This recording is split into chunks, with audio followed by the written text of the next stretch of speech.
cette partie sur la maîtrise de la propriété du business en ligne. Donc ça, c'est un petit peu le fer de lance de PrestaShop.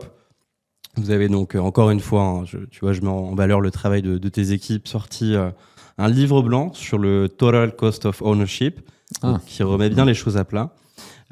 Et en fait, ce que ça explique concrètement, donc tu vas nous expliquer dans le détail, mais voilà, de bien calculer aussi sur le long terme, en fait, quel est vraiment le coût de la propriété de son business en ligne.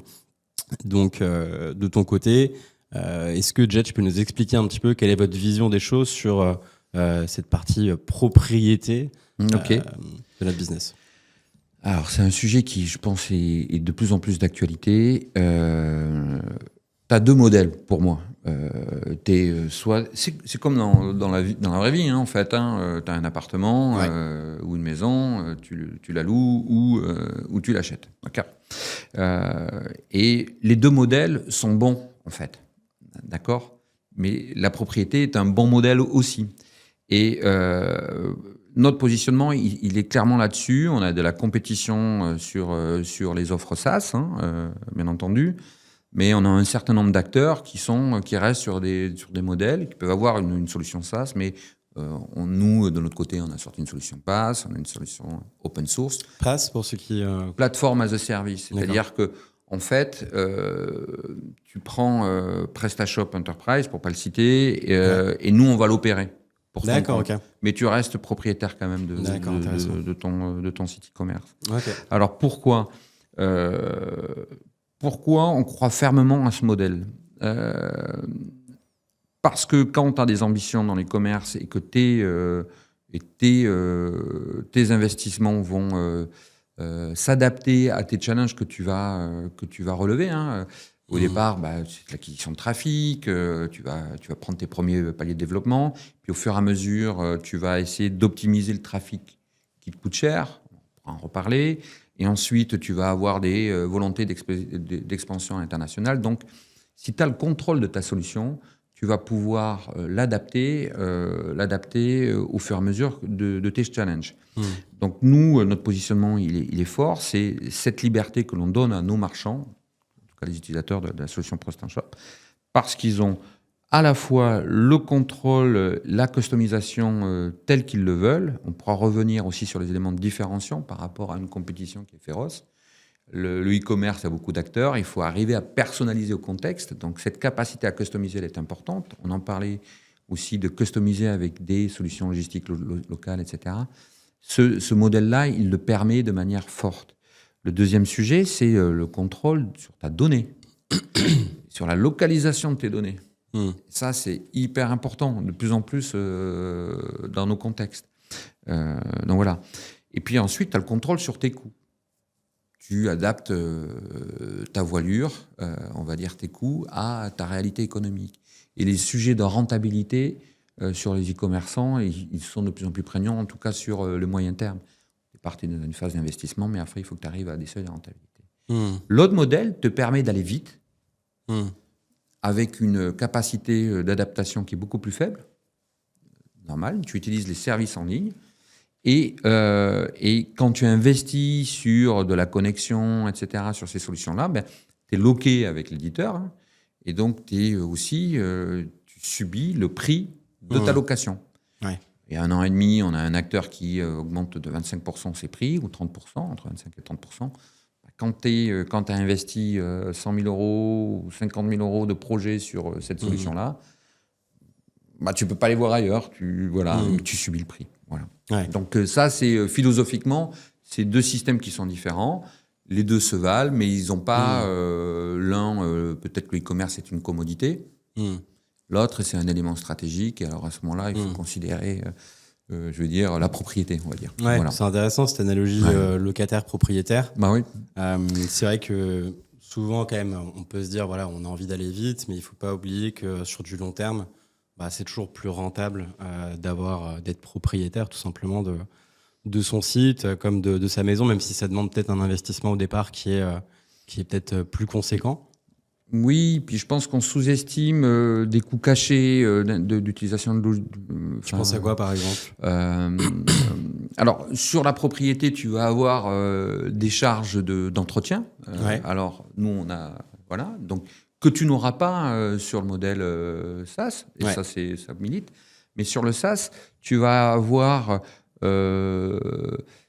une plus grande difficulté à personnaliser, une plus grande difficulté à intégrer avec ton système d'information dans le temps, qui va te coûter plus cher que quand tu as des solutions où, dans le cadre de PrestaShop, sur chaque logiciel qui existe sur le marché, on a un module qui a été créé par nos partenaires. Ouais.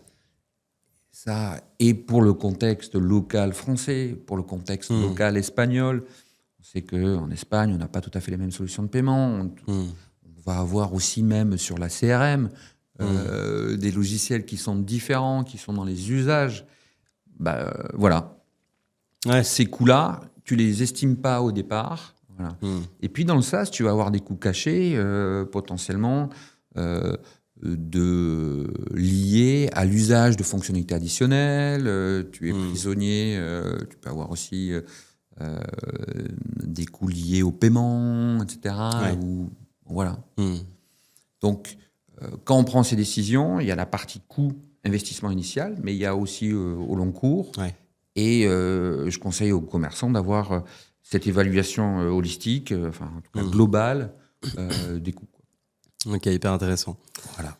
Et est-ce que tu peux nous parler peut-être un petit peu, tu le mentionnais rapidement, du modèle Enterprise du coup de PrestaShop. Comment vous avez fait évoluer un petit peu justement cette offre initiale vers ce modèle Enterprise du coup, plateforme as a service? Alors, PrestaShop Enterprise. Alors, PrestaShop, en fait, Enterprise, c'est la conviction que notre modèle de propriété et le modèle open source qu'on a est le bon modèle pour des marchands qui grandissent, qui vont avoir besoin de s'adapter aux challenges qu'ils ont à faire face au fur et à mesure de leur aventure. Donc, on conserve les fondamentaux, mais aussi on répond à un certain nombre entre guillemets, de pain, en tout cas de douleurs de nos marchands, qui, dans notre écosystème PrestaShop, on a des marchands qui sont toujours sur des versions anciennes de PrestaShop. Donc PrestaShop Enterprise, c'est quoi? C'est l'éditeur, on va dire, ou le contributeur principal de la solution éponyme, qui est nous, qui opérons le logiciel, qui le mettons à jour, qui opérons tous les fixes de sécurité que l'on peut apporter au fur et à mesure qu'ils apparaissent. Donc, c'est l'assurance pour les marchands qui sont en train de scaler, d'avoir une solution à jour technologiquement et sûre, qui puisse aussi, bien sûr, monter en charge au fur et à mesure de leurs grands enjeux commerciaux.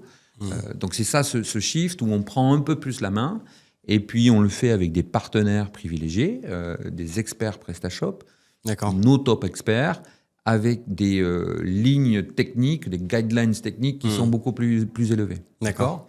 Et puis, bien sûr, on apporte un certain nombre de fonctionnalités avancées, notamment sur la performance, donc avec des systèmes de cache plus forts. Donc, c'est là où, on va dire, toute l'expertise de la société PrestaShop sur sa solution prend forme au travers de Enterprise, qui est une solution, on va dire, pour des marchands de taille moyenne, on va dire au-dessus de 700 000 € de chiffre d'affaires annuel. Là, il faut commencer à regarder PrestaShop Enterprise. D'accord. Donc, 700 000 € de CA par an, 1 million. Voilà. C'est une plateforme, effectivement, avec une souscription à l'infrastructure. Donc, on n'est pas sur un système locatif, mais qui a un coût puisqu'on opère la solution. D'accord. Après, on a d'autres solutions d'hébergement optimisé pour ceux qui sont aux portes de ces chiffres d'affaires-là et qui peuvent être un peu plus adaptés justement à leur réalité. À la fin, il faut que le coût de possession soit adapté à la réalité économique des marchands. Et puis, on a toujours notre classique édition qui est adoptée et qui est intégrée par nos partenaires aussi, largement intégrée. Ok. Et donc, voilà dans la gamme. Et ça a été lancé quand, du coup, ce modèle Alors, on y a travaillé l'année dernière. C'est vraiment une orientation stratégique où on élève en fait le niveau technique de la communauté et on l'a lancé en début d'année et on a nos premières réalisations en cours En Espagne, alors c'est marrant, hein, on a signé quasiment en même temps France, Espagne, Italie, nos territoires forts. Ok. Voilà. Ok. Et un point positif aussi, on s'aperçoit avec cette offre-là, on est un peu plus lisible auprès des grandes entreprises qui nous sollicitent notamment sur des enjeux B2B. On ne peut pas les citer là, on est en deal avec eux, mais on est intégré dans des appels d'offres désormais en face de gros acteurs CMS, de grandes entreprises internationales, avec un portfolio de logiciels forts. On se retrouve en face d'eux et on est adopté on est adopté donc sur ces problématiques B2B, tu vois. Donc, intéressant. C'est intéressant en fait, Ouais. ce shift là. Et sur la partie B2B.